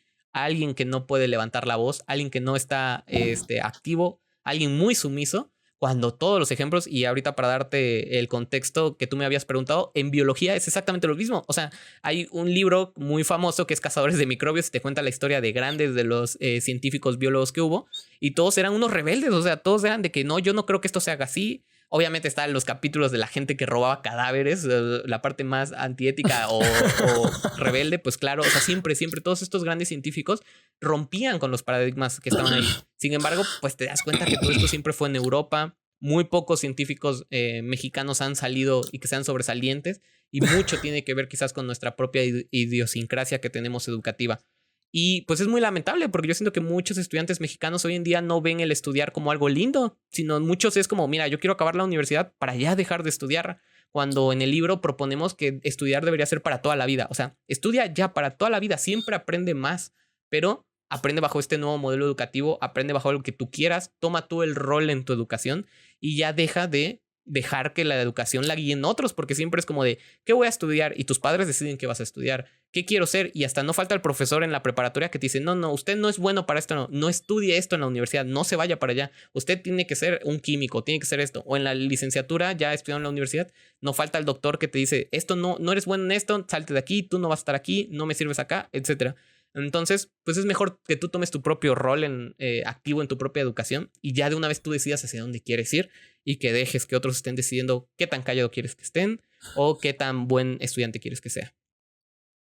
Sí, me dio mucha risa que las cosas antiéticas en la física son de que rebelarte ante tus profesores y todo, y luego tú me digas de que robar cadáveres y algo.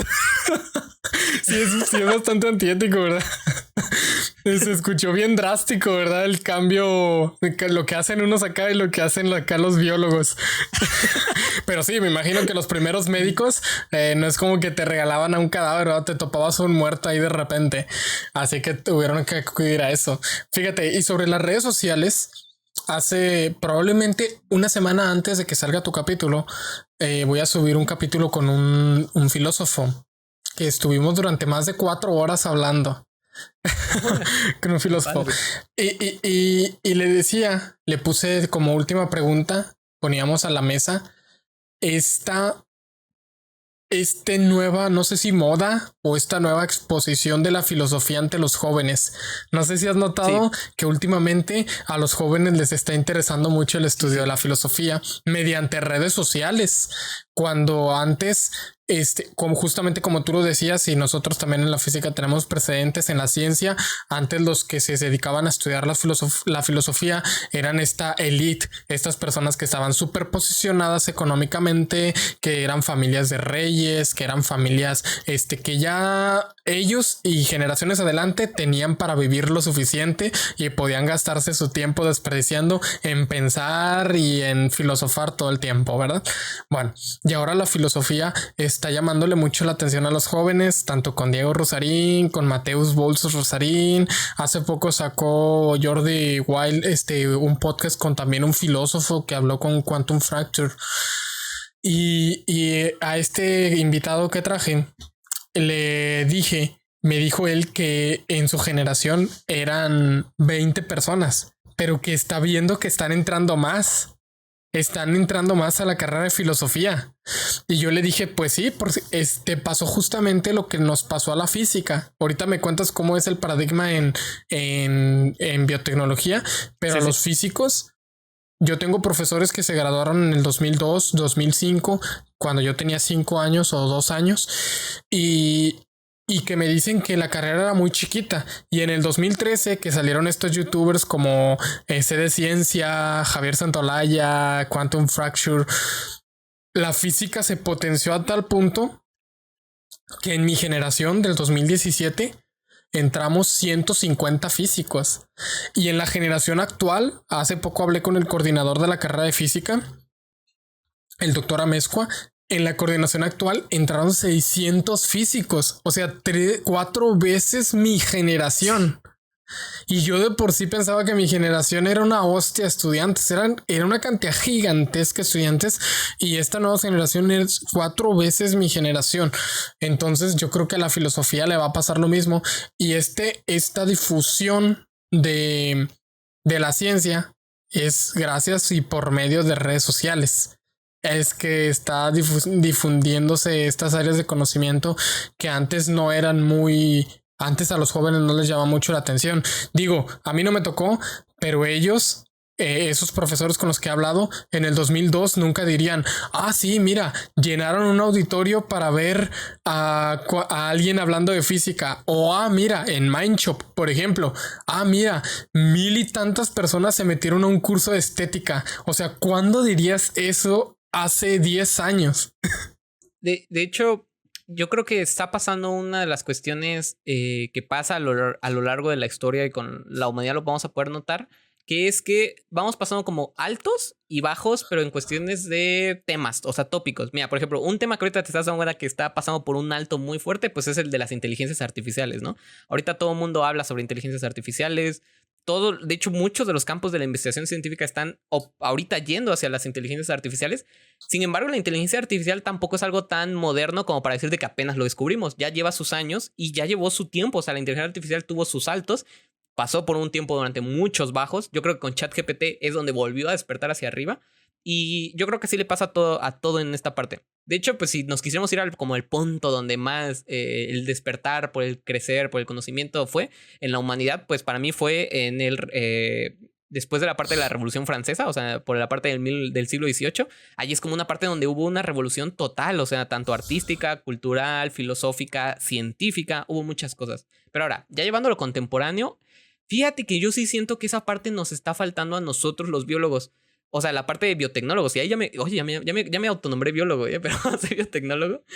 La parte de la física, sí, yo me acuerdo. Yo iba en prepa, si no mal recuerdo, o incluso creo que desde secundaria.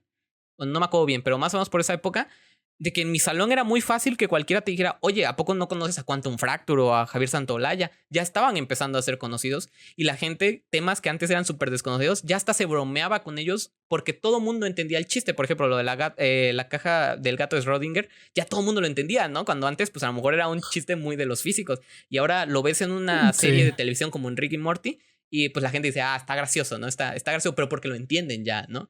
Entonces sí siento que la física dio ese boom. Con respecto a la filosofía, siento que, a mi parecer, fue después del debate que tuvo Diego Rusarín con el señor Carlos Muñoz, que fue ahí como que... Pero siento que hasta por morbo. Porque pues Diego Rusarín no es un filósofo, ¿no? Claramente sabe muchísimo de filosofía, pero pues él no se dedicó a eso. O sea, él tiene una maestría y un posgrado en otras cosas que no me acuerdo cuál. Creo que es diseño empresarial o algo así. Mateus es pues el filósofo. Sin embargo, creo que dio ese boom con Carlos Muñoz y el debate con Diego Rusarín, que la gente fue muy morbosa al ver pues varias cosas. Primero, alguien muy activo como lo es Diego, alguien que sabe argumentar como lo es Diego, y alguien que hasta cierto punto pues estaba diciendo las verdades de lo que mucha gente quería decir en su momento, que ya se quería quejar porque creo que vivimos expuestos ante esos coach motivacionales durante mucho tiempo, bajo la actitud de siempre positivo, como la actitud de no, siempre tiende tu cama todas las mañanas, siempre una sonrisa, siempre tomando agua. O sea, como esa actitud, como que la gente ya la tenía harta, y justo en México se dio que Diego llegó a decirle a todo el mundo, bueno, en este caso al señor Carlos Muñoz, pero pues a todo el mundo, de que había ciertas cosas tóxicas dentro de ello y a la gente le gustó. Después Roberto Martínez siento que es un gran megáfono para todos los filósofos. O sea, Roberto Martínez es como de que yo traigo a tales personas, y justo cuando empezó a traer a los filósofos fue como de pum, dio para arriba. Entonces, sí, creo que la filosofía dio. Ahora, con respecto a la biología o la parte biotecnológica, vivimos un mini boom, pero a mi parecer se cayó tan rápido como surgió, porque no era un boom tan interesante como lo hubo en redes sociales. Nuestro boom en biotecnología, así que tú dijeras, wow, todo el mundo quiere estudiar biotecnología, a todo el mundo le está interesando la biotecnología, fue cuando fue la pandemia. Porque Pfizer era una industria biotecnológica. O sea, Pfizer, que creó la vacuna, es biotecnológica. Entonces la gente empezó a decir de, oye, un momento, ¿qué hacen los biotecnólogos como para estar salvando al mundo, no? O sea, ¿qué son? Pero pues pasó la pandemia y creo que a la gente también ya no le interesó tanto. Creo que sí nos está rebasando el boom de inteligencias artificiales. Fíjate que sería muy interesante, como tú tienes, pues ahora sí que los datos de cuántos físicos hay y cuántos están ingresando ahorita a tu escuela, de saber cuántos ingenieros nuevos hay en software o en programación o en todo esto, porque siento que la inteligencia artificial es el boom del momento, y pues con las nuevas redes sociales, la de Threads que se acaba de crear ahorita, o sea, creo que todos los programadores, diseñadores de páginas web es el boom ahorita. Creo que en biología no lo estamos viviendo. Ojalá que salga un nuevo influencer biotecnológico, o un nuevo influencer biológico, biomédico, porque pues también tuvo su pequeño boom ahí ahí sí me acuerdo bien, cuando yo iba en secundaria, del boom de estos youtubers como el Dr. Vic, sí, me parece que así se llama. O sea, todo este club de médicos que tenían sus canales de YouTube y hacían colaboraciones entre ellos. Entonces, la medicina como que también lo dio un poquito, aunque la medicina siempre ha sido popular. Fíjate que sí, siento que ahí nos falta a nosotros de él con la biotecnología. Ojalá algún día haya un boom biotecnológico. Sí, fíjate, sí me acuerdo que sí hubo varias personas que me empezaron a hablar del área de biotecnología justamente en la pandemia. Yo tampoco, yo los tenía muy desubicado del radar, como que estaba nada más centrado en las fundamentales, en química, biología y física, en las tres, ¿verdad?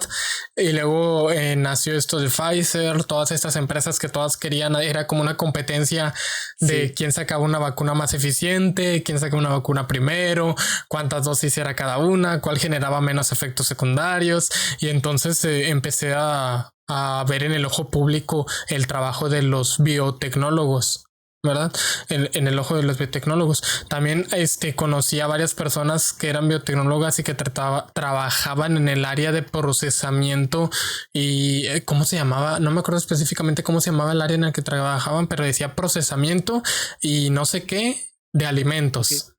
Algo así. Justamente en el CETIS, no me acuerdo, de una tienda grande, evitaré su nombre. Para que te patrocinen. Evitaré su nombre, ¿no? Ya sé, ¿verdad? Y empecé a ver el boom de los biotecnólogos, y justamente por eso me llamó la atención ahorita que dijiste esto del uso de la educación en las redes sociales.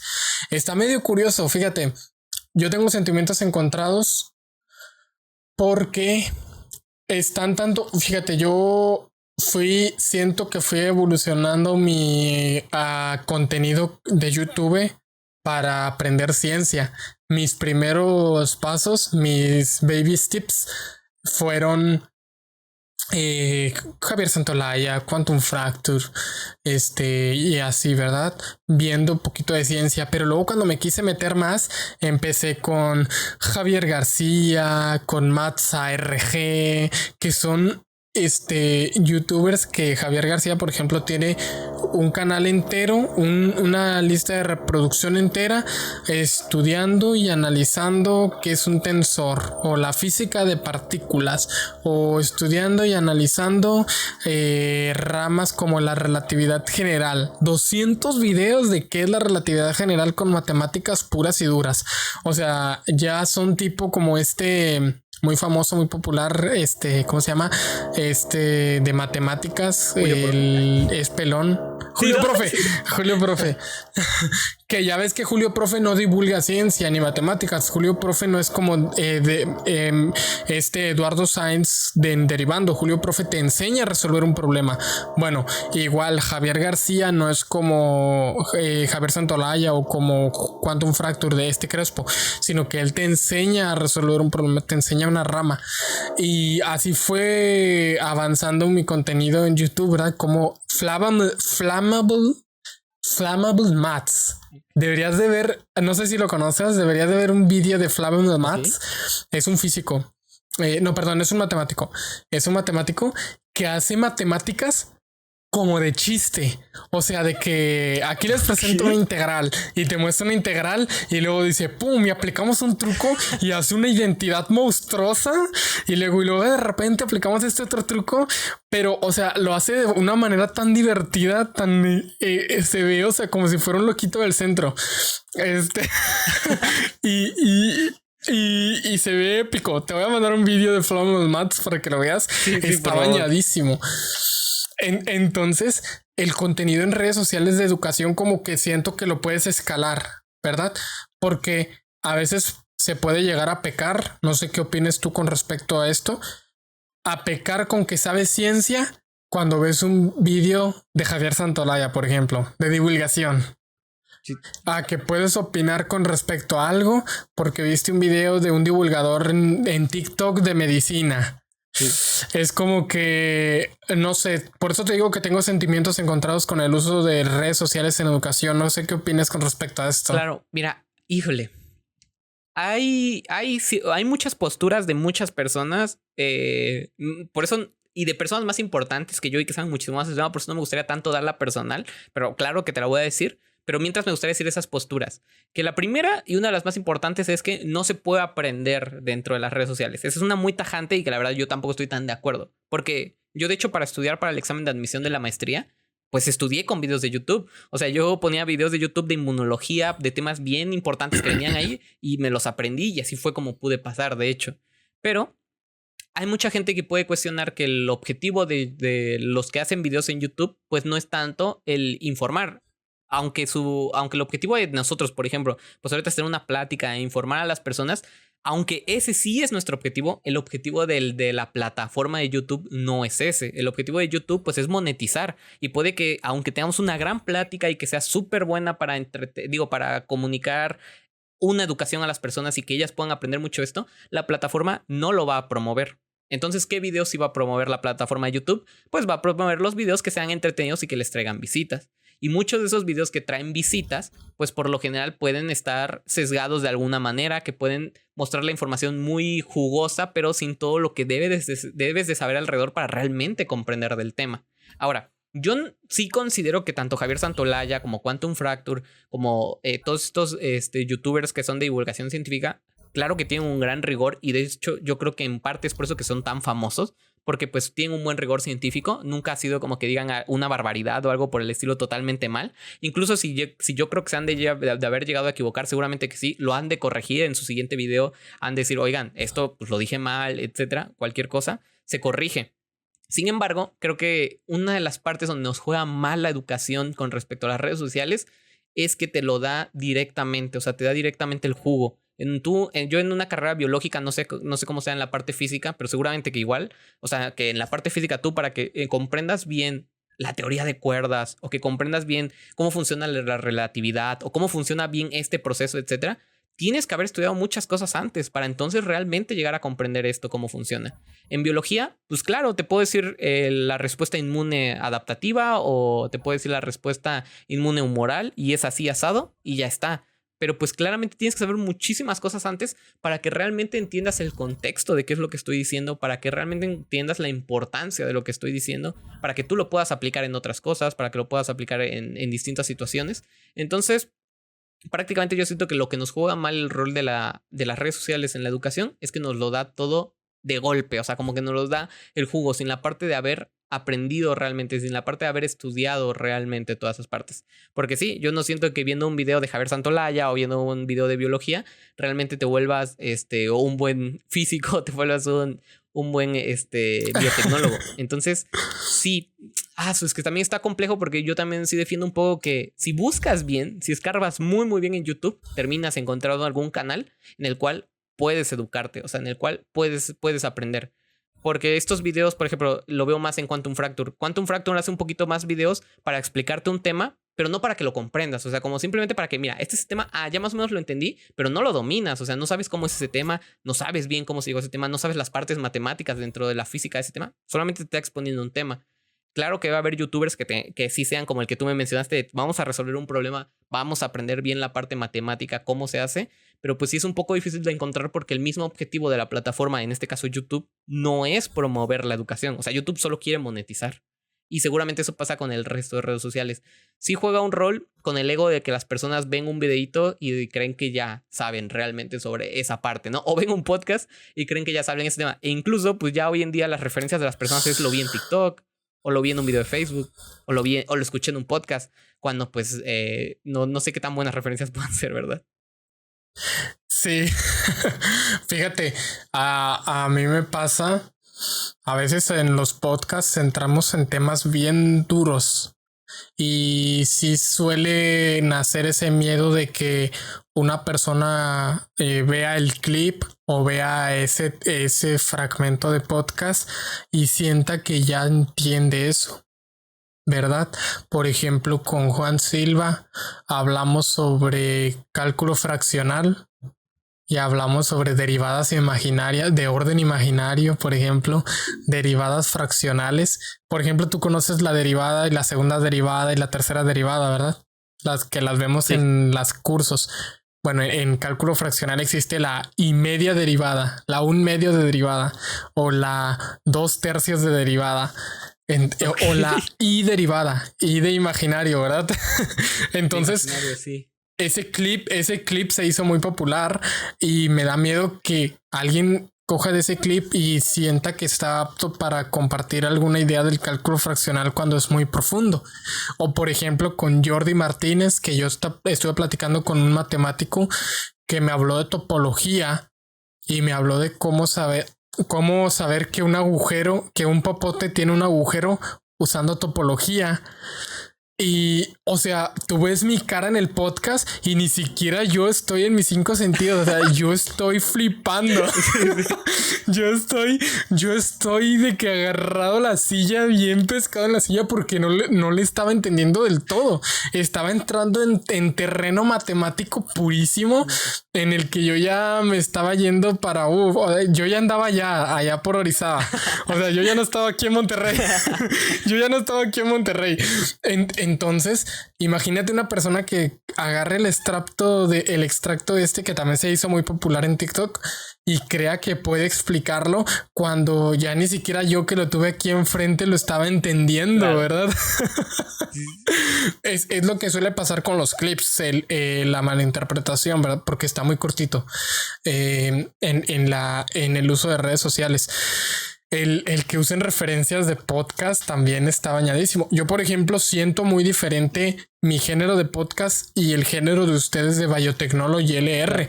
Yo he visto, te digo, yo veo sus podcasts y veo que están muy preparados, veo que los estudian, veo que citan, tienen esta sección de presentar un libro y todo. Sí. Y yo mis podcasts siento que son como una plática muy normal, muy natural, una plática, no lo veo tan riguroso, y su podcast de ustedes yo lo veo con mucha formalidad científica y que me agrada a mí, por eso lo veo. Por eso veo el podcast. Escucho y veo el podcast. Entonces, como que hay géneros diferentes y a lo mejor no me sentiría yo cómodo de que alguien consulte mi podcast para decir una referencia, pero a lo mejor sí me sentiría cómodo que alguien consulte de podcast de Biotechnology LR, por ejemplo, que consulten de un doctor o un investigador que hayas traído, que es experto en eso, ¿verdad? Y lo diga y venga a decírmelo. Bueno, ya luego yo busco la cita, pero no sé si, o sea, cada canal de ciencia como que tiene su género distinto. Que de hecho, creo que ahí le diste el clavo, Fran, porque creo que lo que juega importante son las apariencias. Porque, mira, ahorita lo dijiste justo, que tu invitado que te estaba hablando sobre cómo encontrarle un hoyo a un popote y tú estabas así como de que ni siquiera yo lo estoy entendiendo. Yo he estado exactamente lo mismo. Ramón y yo hemos tenido aquí a docentes, pero sobre todo nos pasa con la parte química, porque nosotros somos biotecnólogos y aunque deberíamos saber química, porque de verdad lo debemos saber, la descuidamos horrible, o sea, nosotros parte súper biológica, ¿no? O sea, nosotros casi no queremos, o sea, y la biología está súper relacionada con la química, ¿no? Y aún así la ignoramos. Y hemos tenido enfrente de nosotros químicos que nos están contando algo que hasta yo creo que es sencillo. Y sí estoy con mi cara de chale, es que ya ni sé qué preguntarle al profesor, porque de verdad ya no estoy entendiendo, o sea, de verdad ya no sé qué está diciendo, ¿no? Pero bueno, ¿a qué es lo que iba con la parte de las apariencias? Tú dices que, y muchas gracias, Fran, por echarnos tantas flores con respecto a que preparemos nuestro podcast. Sí tiene su preparación, claro, pero tampoco creo que esté así súper tan padre. Pero sí, a la gente ojalá que se le guste y se eche por ahí un paso.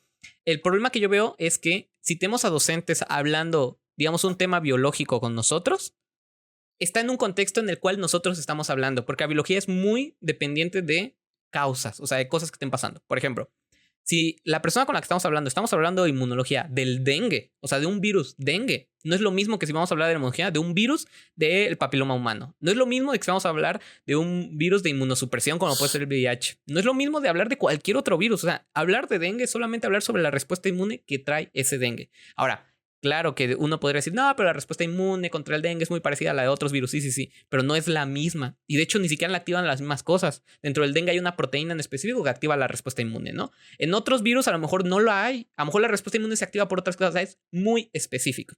Entonces, si yo subo ese clip que habla sobre la respuesta inmune del dengue y alguien la ve y cree que por eso sabe de inmunología, pues a lo mejor sepa muy poquito de inmunología, pero solo con respecto a eso muy específico del dengue, en esa parte nosotros estamos hablando, pero no sabe sobre cómo funciona la inmunología, porque dices, no, pues yo ya sé que la respuesta inmune funciona así contra virus, y de repente te ve un inmunólogo y te da 3 cachetadas, dice, ¿cómo puedes decir eso? O sea, eso es imposible, ¿no? O sea, de que lo que acabas de decir es imposible, y ya tú te quedas con cara de, no, es que con el dengue hay una excepción, y solo con el dengue funciona, y con este otro virus, solo con este virus funciona, y así es la biología en general. Entonces yo siento que están sacadas de contexto. O sea, es muy importante el contexto en el que el docente, o en este caso el doctor, el investigador científico, lo dice. Porque pues él lo está diciendo en el contexto de la plática, en las cosas que nosotros hablamos y en las cosas que nosotros estamos entendiendo. Ya de eso que tú quieras entender un tema súper amplio, me parece que es el problema con respecto a los clips. Sí, sí, sí. De hecho, justamente me pasó con algo que ustedes me dijeron y no lo supe citar. No lo supe citar. Me gustaría que lo digas ahorita. Me gustaría que lo digas ahorita y sirve que lo hago clip de TikTok. No lo supe citar porque no me acordé lo que me habían contado sobre los virus, si eran seres vivos o no. Y lo quise citar y luego dije, espera, pero ¿estaba vivo o no estaba vivo? Porque no me acuerdo si me dijeron que no estaba vivo, pero que ahora sabían que sí. No me acuerdo exactamente qué me platicaron de los virus, ¿verdad? Yeah. Qué buena. Eso es muy buena. O sea, es que justo esa pregunta que haces es muy perfecta porque dependiendo del contexto y de con quién estés hablando, aunque suene gracioso, los virus van a estar vivos o los virus van a estar muertos, ¿no? Eso está muy complejo. Nada, los virus no se consideran seres vivos porque no cumplen con todas las características que un ser vivo tiene que tener, ¿no? O sea, metabolismo, que se reproduzca, que tenga cierta autonomía, que se pueda mover, etcétera, así, ¿no? Tiene que juntar varias de esas para que sea considerado un ser vivo. El virus no los cumple. Sin embargo, en la actualidad, o sea, ya estamos hablando muy, muy actualidad, o sea, de 5 años hacia acá, se ha ido descubriendo nuevos tipos de virus, pues, gigantes. Y a estos virus gigantes se les ha estado encontrando genes. Y esos genes apenas si dicen, o sea, no es que ya se les encontró metabolismo, no. Solo son genes que dan una pista de que va a desarrollar un metabolismo, o de que ese virus podría tener metabolismo. No lo tiene, pero ese gen es el del metabolismo. Es como si tuvieras el gen de una mano. Entonces dices, oye, pues podría tener una mano porque tiene el gen para expresarlo, solo no tiene la mano. Pues bueno, se encontró un virus gigante y a ese virus gigante se le encontró el gen para que tuviera un buen metabolismo. No tiene metabolismo, entonces por lo tanto no es considerado un ser vivo. Sin embargo, pues científicos actuales sí que tienen las teorías y lo están defendiendo para que dentro de un par de años ya sea todo un hecho, que decir que los virus sí que son seres vivos, porque sí está muy raro que en esta clasificación tenemos a todos los seres vivos, a todos los seres pues, que no están vivos, tenemos hay una intersección muy extraña con los virus. Y yo también me decanto a que en efectivo pues los virus solamente los vamos a terminar cantando como seres vivos dentro de un par de años, porque pues sí, ya están todas las cosas que nosotros creíamos que no tenían metabolismo, que no tenían autonomía, etcétera, ya se está descubriendo que sí que las tienen, ¿no? Solamente hay que terminar de descubrir por qué no las tienen, ¿no? O sea, ¿qué tal si están en un proceso evolutivo? ¿Qué tal si son algo muy rezagado evolutivamente? ¿O qué tal si alguna gente lo compara como las esporas de un hongo? ¿Qué tal si no estamos estudiando el hongo, sino las esporas del hongo y por eso decimos que no está vivo? Pues entonces es lo mismo. A lo mejor el virus tan chiquito que nosotros estamos viendo solo es la espora de un virus más grande. Entonces Solamente hay que terminar de ver eso. Pero en la actualidad, así, ante rigor científico, si te preguntas si está vivo, pues tú dices que no está vivo. Pero tienes muy buenos argumentos para decir que podría estar vivo, ¿no? O sea, que podría ser clasificable como vivo. Fíjate, llama la atención que una analogía en las matemáticas sobre esto que me dices del contexto es el cero. El cero puede pertenecer al conjunto de los naturales, depende de quién lo esté diciendo. Si eres un conjuntista, vas a decir que el cero es natural. Si eres alguien de análisis real, de análisis numérico, vas a decir que el cero no es real, que no es natural, perdón, y que tienes a los naturales más el cero. Pero si eres conjuntista, metes al cero en los naturales. Depende del contexto, ¿verdad? Y pues, exacto, Luigi, antes de terminar, me gustaría saber si quisieras compartir algo más, algo que sientas que haya olvidado, este pedacito para platicar de algo que quieras contar extra. Claro, no, pues nada, aprovechar para darte las gracias, Fran. De verdad, muchísimas gracias por invitarme nuevamente a tu podcast. La verdad está increíble. Que sepa la gente que fue Fran el que nos contactó desde un inicio y por eso tuvimos esa buena colaboración, que tenemos un video en tu canal y un video en nuestro canal ahí para que se pasen a ver. Nada, la gente que esté interesada, el canal de Biotechnology, pues es un podcast donde hablamos de biotecnología y de muchas otras cosas, porque pues tenemos ahí una sección de animal del día y de un libro de la semana, y aparte al inicio luego solamente estamos hablando sobre cosas que pasaron en el día. Entonces, pero la gran parte de la mitad del podcast pues es científico, ¿no? Entonces pues a quien le interese, ahí está el podcast de Biotechnology. El libro que nosotros publicamos, la de educación universitaria, que publicamos Ramón y yo, que somos los que tenemos el podcast, está a la venta en Amazon actualmente. Ahí lo pueden adquirir. Y de nuevo, nada, muchísimas gracias por el espacio, Fran. Y pues esperar volverte a tener pronto allá por Biotechnology. Y estamos planeando algo. Ya pronto te voy a mandar mensaje para un plancito que tenemos allá interesante. Volver a juntar la biología con la física. De hecho, fíjate, estoy viendo, no estoy seguro cuánto, vamos a ver, tenía una dinámica lista, pero déjame ver ahorita en este momento cómo vamos. Vamos a, esta dinámica la tenía lista desde la vez pasada, están en 92 suscriptores actualmente tienen. Sí. Fíjate. Esta dinámica la tenía cómo cambia la cantidad de vistas dependiendo del nombre del podcast, ¿verdad? Claro. Pero se me acaba de ocurrir una dinámica hace unos días y la pensé bien. Vamos a ver y vamos a poner la meta de que Biotechnology llegue a los 200 suscriptores. Que la gente que está aquí viendo, voy a hacer clip esto. Que Biotechnology llegue a 200 suscriptores y voy a comprar 2 libros de Luigi y Ramón, uno para mí y uno lo sorteamos ahí de alguna forma. No se me ocurre cómo se pueda sortear con algún número invariante o algo. Bueno, ya sé, voy a poner una publicación y te dejo que compartas el link de la publicación, claro. Y que cada persona que comente esa publicación la meto en un Excel y les asigno un número y luego metemos un número variable para que se vaya ese libro con ellos. Wow, entonces ahí lo dejo. Ahí lo dejo, una meta de 200 suscriptores para que más gente se acerque al canal porque siguen subiendo vídeos constantemente. Entonces ahí dejo esa dinámica. Probablemente también voy a dejar esa misma dinámica con Ramón si no sube, pero igual sí. Voy a clipear esto. Esto va a estar clipeado y en el canal va a estar la publicación. Y espero que... ¿Cuánto se tarda en Amazon para... Si lo pido ahorita, ¿cuánto tarda en que me llegue el libro de Amazon? Yo cuando lo pedí me tardó una semana. Prácticamente no tarda casi nada. Ah, ok. Sí. Entonces probablemente me llegue rápido el libro. Sí. Entonces, para que estén ahí al pendientes, solo publiquen algo y yo pongo el nombre y les asigno el número. Y pues gracias nuevamente, Luigi, por llegar al podcast. La verdad, es bastante agradable tenerte aquí y esperemos probablemente la siguiente podcast sea con Ramón o a lo mejor lo divida para que Ramón sea uno después.